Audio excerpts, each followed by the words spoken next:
kasih karunia dari Tuhan Allah Bapa kita dan kasih setia dari anaknya Yesus Kristus kiranya menyertai kamu sekalian. Amin. Shalom Bapak Ibu Saudara yang terkasih dalam Yesus.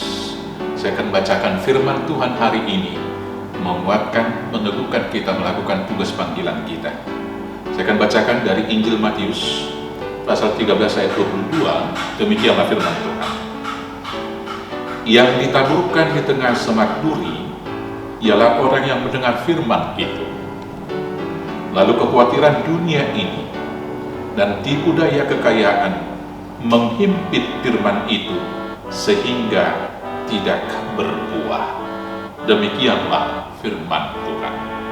Bapak Ibu Saudaraku yang terkasih dalam Yesus Kristus, kita patut bersyukur atas kemajuan ilmu dan teknologi, secara khusus teknologi informatika, yaitu gadget, handphone dan segala macamnya, yang membantu para pelayan firman menabur dan membagi firman sampai ke pelosok-pelosok dunia.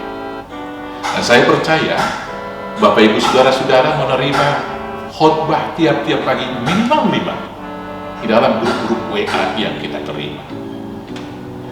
Tetapi di sisi yang lain kita boleh miris, karena semakin banyak firman yang didengar manusia sekarang, manusia yang sekarang ini semakin banyak yang khawatir, dan moral dari sehari ke sehari semakin merosot. Kita sudah melihat dekadensi moral itu. Di sisi yang lain kejahatan semakin meningkat, dan di satu sisi angka perceraian dari setahun ke setahun semakin meningkat. Maka pertanyaannya apa? Kenapa firman Tuhan semakin masif?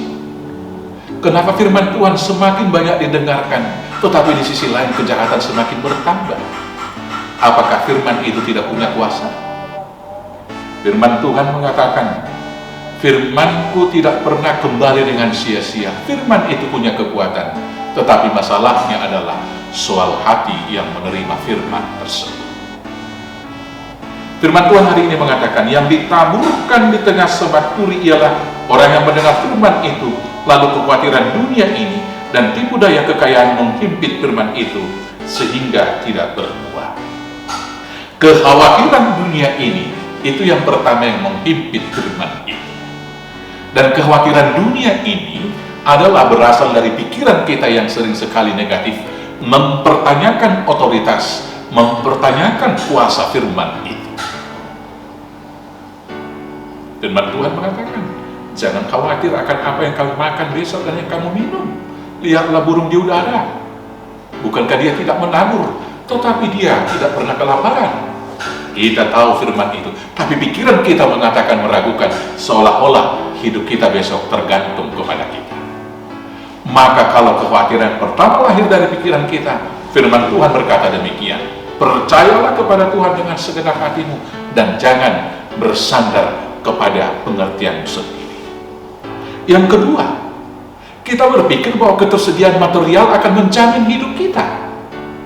Padahal firman Tuhan mengatakan, manusia hidup bukan hanya dari roti saja, tetapi dari setiap firman yang keluar dari mulut Allah. Maka jaminan kehidupan yang pertama adalah kehidupan rohani kita, jiwa kita, itu yang pertama diselamatkan. Kalau kita bersandar kepada kekayaan dunia, maka firman itu semakin mengecil dan iman kita semakin mengerdil. Banyak firman yang kita dengar tetapi tidak punya kuasa di dalam kehidupan kita. Maka bukalah hatimu, biarlah firman itu tumbuh di sana besar, dan jangan biarkan kekhawatiran dunia dan kekayaan menghimpit firman tersebut. Selamat bertumbuh, selamat berbuah di dalam Yesus Kristus. Tuhan Yesus memberkati. Shalom.